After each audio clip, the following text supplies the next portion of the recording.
Okay, welcome back. So what we got up next is, I put these in the order, but I forgot to put these ones in order.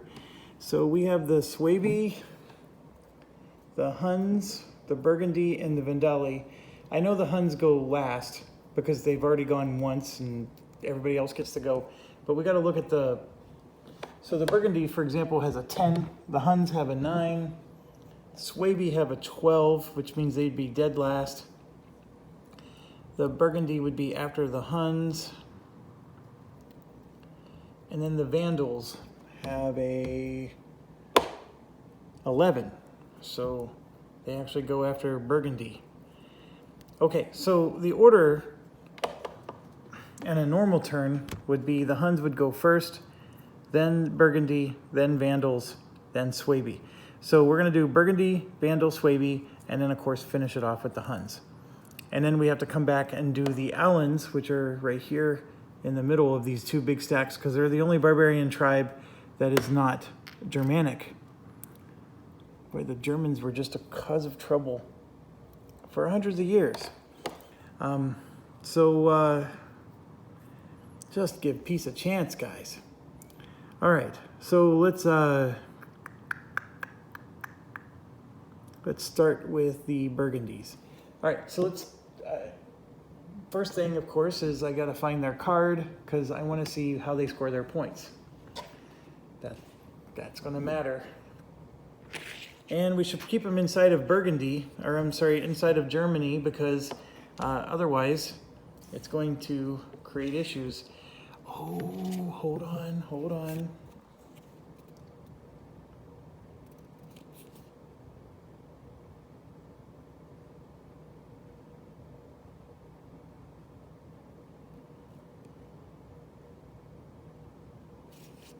Okay, before we continue with the Burgundy, the Visigoths are going to do their second campaign, and they're going to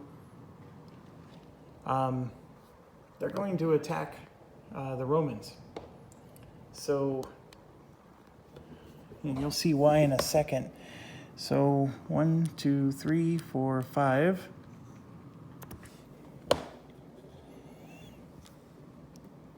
One, 2, 3, 4, 5. Okay. So the Burgundy, or the Visigoths, are going to do their final campaign against the Romans. And yes, they're fighting over crappy mountain terrain. It's only worth half a gold. But the idea here is they want to take out red. Okay, so why are they doing this? Because they have this card called Bad Omens. So what it says is, may only be played on a stack of at least 3 units, which is this stack. 2 of the target units randomly chosen won't fight. These units are ignored from the battle and cannot be assigned hits. They rejoin their stack at the end. So the point is we get to eliminate 2 of the units. They don't die, but it puts the odds in forever in my favor. So that way I can get out of District 13 here. So that's an event card. So we'll play that. And there's 5 of them, so I'm just going to roll. Of course, I roll 6, 3. 1, 2, 3. This one's out. And then I rolled a 5, of course. 3, 1, 2, 3. That one's out. So probably not the best ones to have taken out. Like, it would have been nicer to take these ones out. But just losing 2 units shifts them 2 columns over on the damage track. And that's the big thing. This one was just 1 hit point away from being eliminated. This one was 2 hit points. And then, of course, these 2 are 2 hit points. So the problem is they're still going to be really tough to defeat, but this is a better situation. And yes, we have an archery phase here. And we rolled a 10. There is no heavy bonus because we have at least 1 heavy here and they only have 2. Actually, I'm sorry, there's 2 heavies here, and there's no cavalry bonus either. So a 10 is 1 hit. So the Romans have a tough choice. They could, actually it's not a tough choice for them. They'll just take that hit right there. So they got damaged even more, which is good. And now, yes, they're going to spend a reroll. They're going to cancel it. And then these guys are going to go. And they rolled an 8. So that's not bad. So looking at the bonuses here, and it's nothing. There's no bonuses of any kind. The Romans are going to get +2, one for the elite and one for just because they're fighting barbarians. Okay, so it's 1, 2, 3, 4, 5 units with an 8. You would think I'd have this memorized by now, but that's going to be 2 hits. And that's really bad for the Romans. They're going to try to hold on to this guy, so the 2 hits are actually going to be bad. They're going to retreat. But the Romans get to roll. And, oh, they rolled a 2. Oh my gosh. And that becomes a 4. And they had 3 units at 4. They did no damage. Oh no. Now this guy's going to use his other reroll to get a +2. He rolled a 5. So that's going to give him a 7. And at 5 units, 7, that's 2 more hits. Oh no, disaster for the Romans. Oh, and we also forgot, this guy was a leader. If I roll an 8 or more, he gets eliminated. Did not. So they do get to attack back with that 1 unit. It's an 8. They did do 1 damage. So they kill 1 unit, which of course is going to come back. The Romans are, of course, not going to let the Palatinate.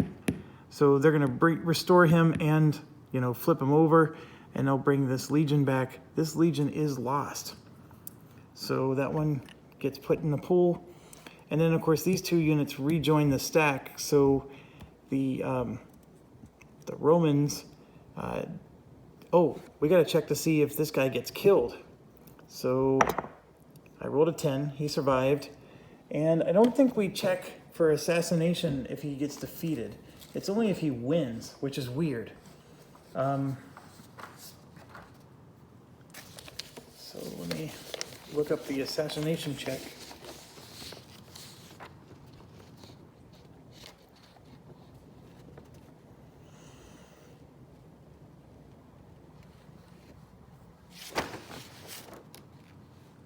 And of course, the assassination check is not in the spot where I was expecting to find it.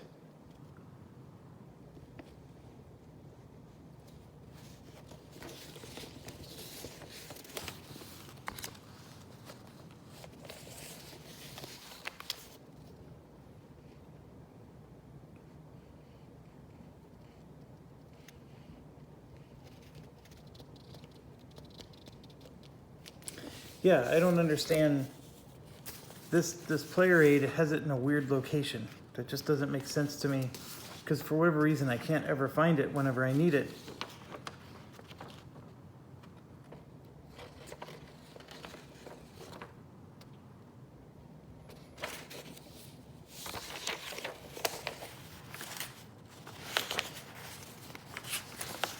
Oh, come on. Well, I know it's on the back of one of these player aids, so in the tables, so let me grab that.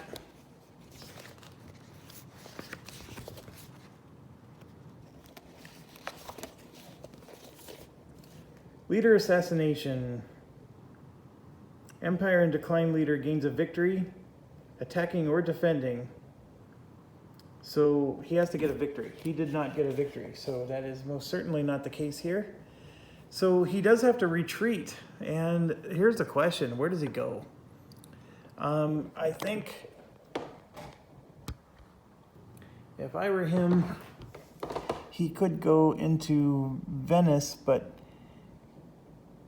he can come up here, which lets him, I mean, he's surrounded a little bit, you know, because this stack is here. But the horde gets to retreat, by the way, if it's attacked. So I don't think it has to flee combat, like past the roll. I think it gets to automatically flee, but we can check that rules-wise. But yeah, that's 3 points for blue.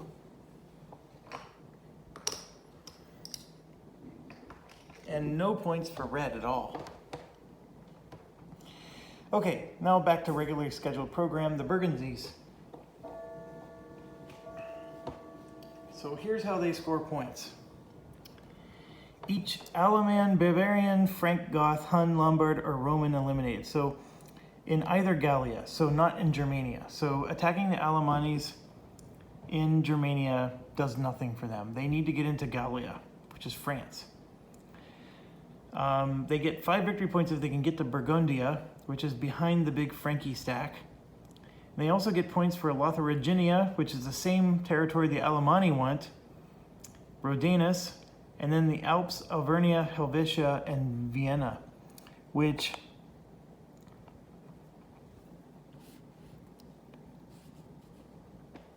is where?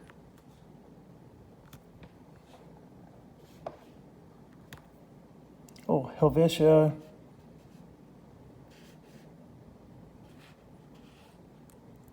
Where the heck are the Alps? Auvergne, Helvetia, and Vienna. Vienna would be, I mean, obviously this is Hungary. Is it here? That's Bohemia. So if I understood my Bohemia is here, that means Austria was down here and Vienna is part of Austria. Moravia, Hunia, Pannonia, Noricum, Istria, Dalmatia, Venetia, Bavaria, Albus, Gothia, Cilicia. What the heck? Agri, Decumenes, Rhaetia. There's Helvetia. Helvetia, that's Switzerland basically. Well, here's the Alps down here. And, oh, there's Vienna, way over here. That's a different Vienna than I'm aware of. Okay, so they need to basically get here in the southern area. All right, so they get to go once and then they have a campaign. So I think what we're going to do is we're going to migrate for the first one. So 1, 2, 3, and basically take camp here. See if they can swing into Burgundy from the north. And then the other problem is if they do try to cross that river, the Franks are going to tear them apart. They don't have enough units to actually fight something. So I think they're going to come across and they're going to just stop. That would be the smart move. All right, so the next up are the Vandals and then the Suebi. So let's look at the Vandals here. They're trying to get all the way into Africa, and that makes sense because that's where I remember the Vandals being. Okay, so they get points for each non-Vandal unit eliminated. Africa province, they get 8 points just once for taking an Africa province. And they get 3 points for each turn under Foedus. And they're trying to get all the way to Provincia and Septimentus. Right here, Provincia and then Septimania. Sorry, my eyes are really bad as I'm trying to look at this small writing. So they're trying to get all the way down there as well by the end of turn 3. That's a tall order. Okay, so they're going to move. This guy gets no stack bonus at all. 1, 2, 3, 4. Yeah, he can move everybody. And the Horde. So they're going to migrate. 1, 2, 1, 2, 3. So they're in Albus. And he does get 1 campaign, but you can't migrate the Horde with your campaign. Let me make sure. These are rules that I'm like convinced I'm right on, but then, sometimes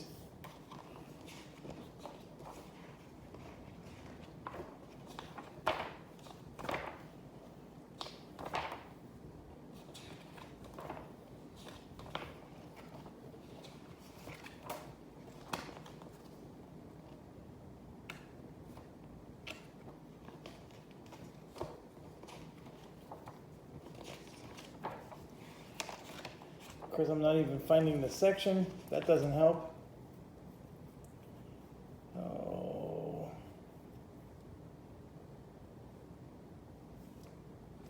$25.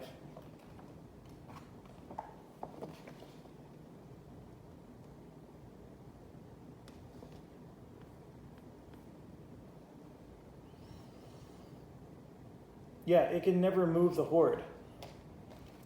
So, so as much as, I mean, they can try to attack something if they wanted. I just don't know. I mean, we can even try to attack Rome here. I mean, all they have are these crappy infantry units. Yeah, I think we're gonna wait. So they migrated once and they're done. And then the Swabi, they're the last ones. And I'm trying to find their card.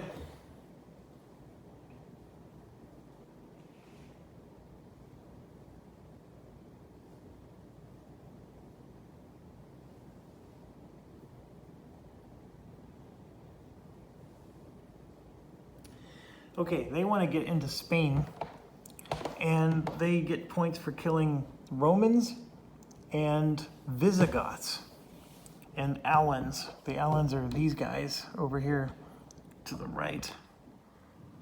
Just trying to make sure I don't hit any. So these guys, but they're here. So they do get a campaign, but I'm going to go ahead and just migrate with them as well. 1, 2, 3, like so. So they're all in Germania, safe and secure from the Huns. Okay, so now we go back to the Huns, who could attack the Alans. But I think what they want to do, they get to do.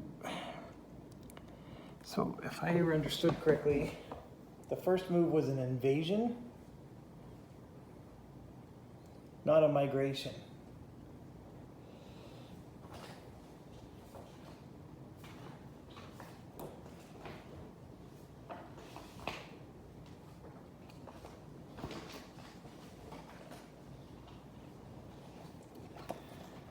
Okay, they enter play with an invasion.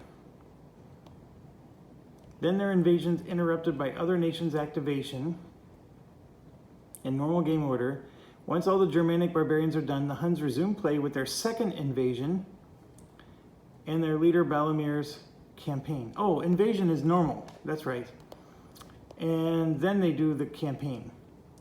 And the remaining nations go afterwards.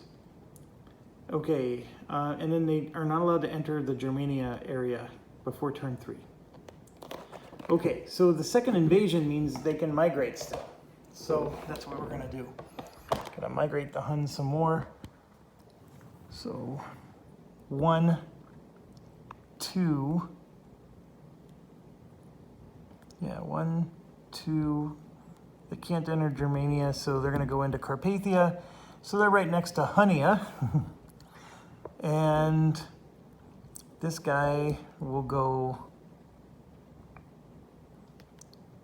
1, 2, 3, like so. And yes, now he gets to do a campaign, which is just one thing. So I think he's going to try to take the Visigoths. So that's what he's going to do. He's going to come in here and attack the Visigoths. And of course they get to react. And then these 3 units actually are going to, hold on, I need to figure out the retreat rules for Horde, because they may just retreat. Oh, where would that be? Opponent's reaction.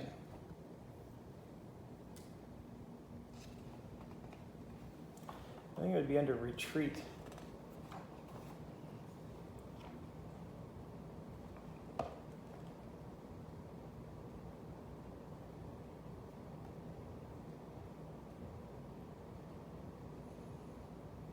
A horde's migration cannot be intercepted, which is interesting because that conflicts with the rules on the that I was telling you about a little bit earlier.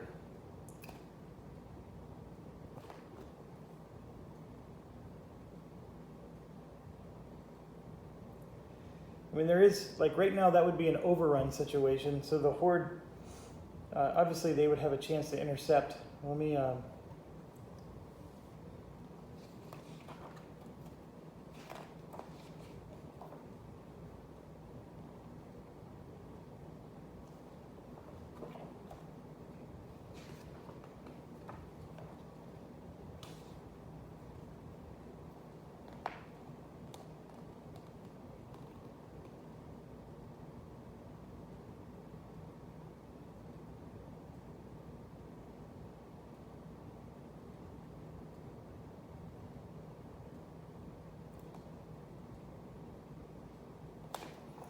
Oh, come on.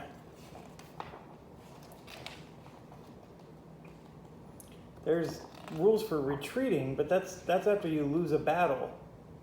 That's not fleeing. And I know the fleeing rules are in here. I just gotta find them.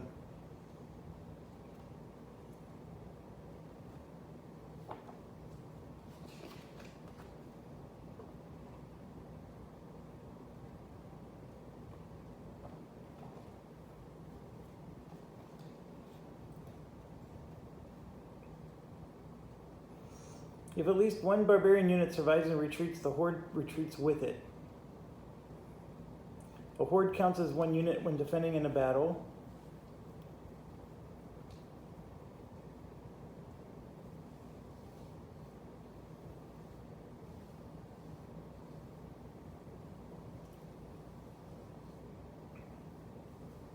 When nomads submit a horde, they draw a random event card from the losing nation's hand, including event markers in the hand. So they would actually have stolen one of the blue event cards. I'm just going to give them one. I'm going to roll a die.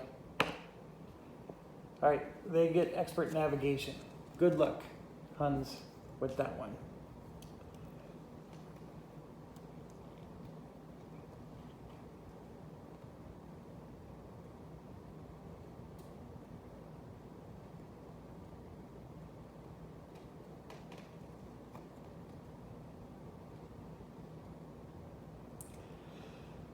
Okay,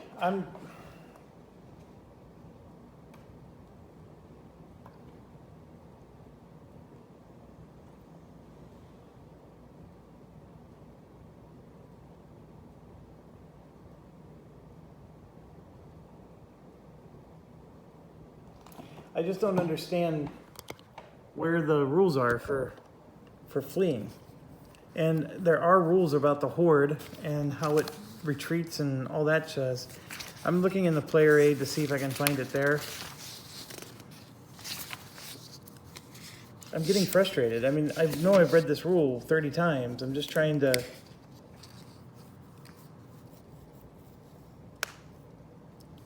There's end of movement, there's dropping off and picking up, there's overrun, there's passage in force.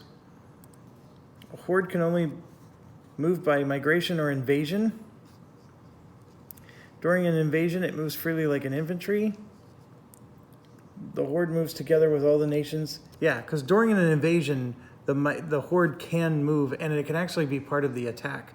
It doesn't do anything, but if you somehow lose the attack, you can actually get submitted as the attacker, which is crazy.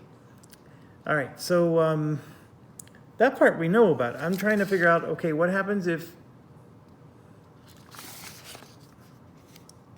flight? Here it is, opponent reaction section. When a nation enters an enemy-controlled province, the province's controller may announce an immediate flight. Flight may not use naval transport. This is where you have to roll a die and get the 9 or better, right?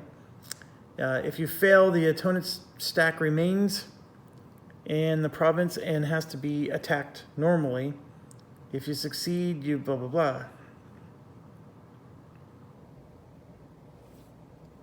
And there's nothing in there about the horde. So I think they're in trouble. I think the horde is definitely in trouble.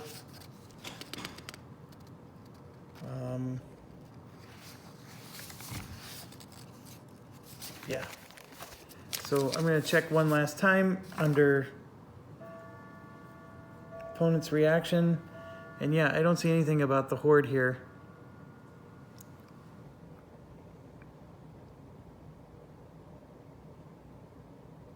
So they do have the ability to obviously intercept and protect the horde.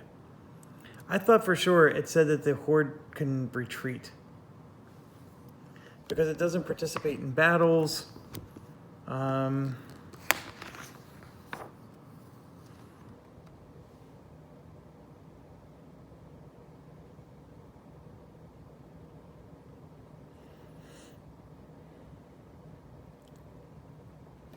Yeah, I'm sorry, I'm being really stubborn about this because I know I've read this somewhere.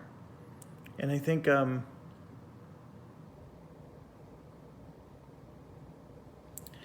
yeah, I'm not seeing it anywhere. So the horde can't move. Oh, see, I don't even want to say it, that the horde can't move. Because I'm just so convinced that the horde's gonna... Here we go. I'm just gonna look up the barbarian horde section. It behaves as a mobile capital. Barbarians control an area if they're the sole barbarian, blah, blah, blah. Horde stands separate from other units. It never counts against stacking limit. Reinforcements are placed in the same place. Raiding must be done within 2. A horde counts as unit defense only. It flees or retreats normally. It cannot be eliminated in battle, only submitted. A horde moves like an infantry only during an invasion. Otherwise, it can only move by migration. Okay, so it flees or retreats normally. So that means we would need to roll a 9 to retreat. I rolled an 8. I don't think any of the modifiers are going to matter. No, none of it. Okay, so then we have to intercept it. So sorry about that delay. Okay, so then we would have to intercept it. And one of the devious things that I was thinking of doing is I was thinking of crossing the river with this stack, which would then prevent them from intercepting. The problem is the Romans can intercept. But the Romans aren't the ones in control of that area, so no, they can't intercept. Well, they control the area, not the province, I meant.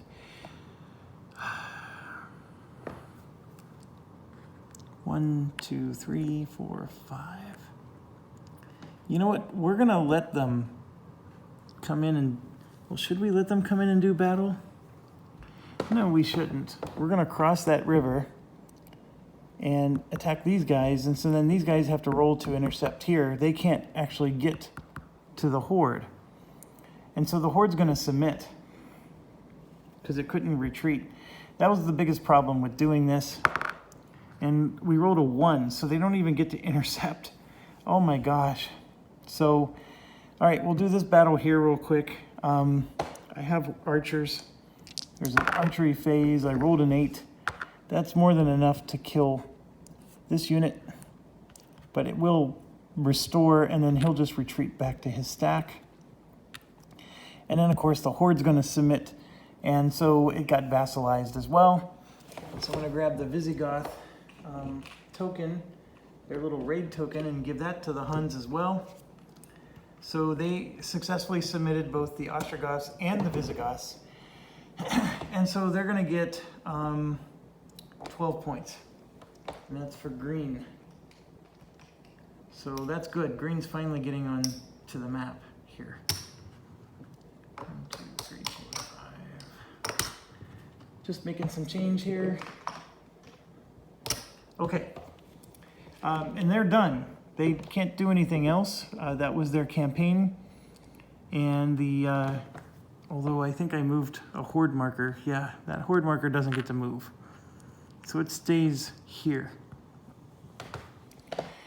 All right, so they're done. The Visigoths, of course, this horde gets to retreat.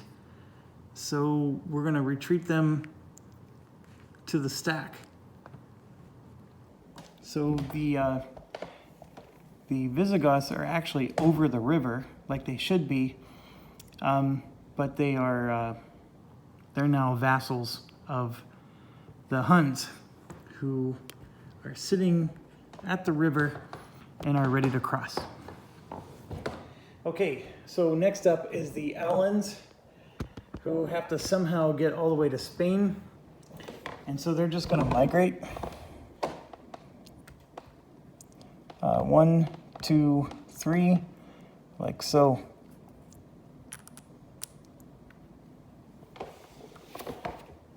So a very exciting turn for them. And then next up is the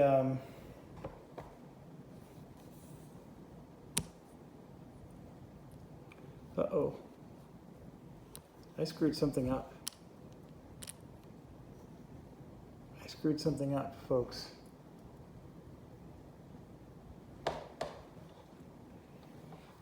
That's the Ostrogoths that are sitting there, not the Visigoths. We conquered them when they were back here, and then they went 1, 2, 3. This is the Visigoths, which has this stack. They actually have a very powerful group of units. They just couldn't intercept. Because even with a roll of a 1, they got to add 2 more to make it 3. It was their capital, so that gave them, that would have given them an intercept of 6, but they actually weren't able to intercept the capital. That's the problem. Yeah, so they actually had a really powerful group of units. And I don't know how I ended up moving these guys, so I apologize. I don't know where they even were. So, okay. Next are the Romans. So the Romans are inactive, meaning that the leaders can't attack. Now, it gets a little confusing because they have a Caesar and then they have a named leader. And it said that the named leader can't attack unless it's not a leader, it's just a general. So how the hell do you know if it's a leader versus a general? I have no idea. But I will check the appendices in the rule book because it actually did answer that question once before. So we can try again. And there is a section describing name leaders versus non-name leaders. So let me give it a chance. And you know what, since I keep looking up rules, I know that's boring, so I'm going to end this video. Thanks for watching. Stay awesome, and I'll be back.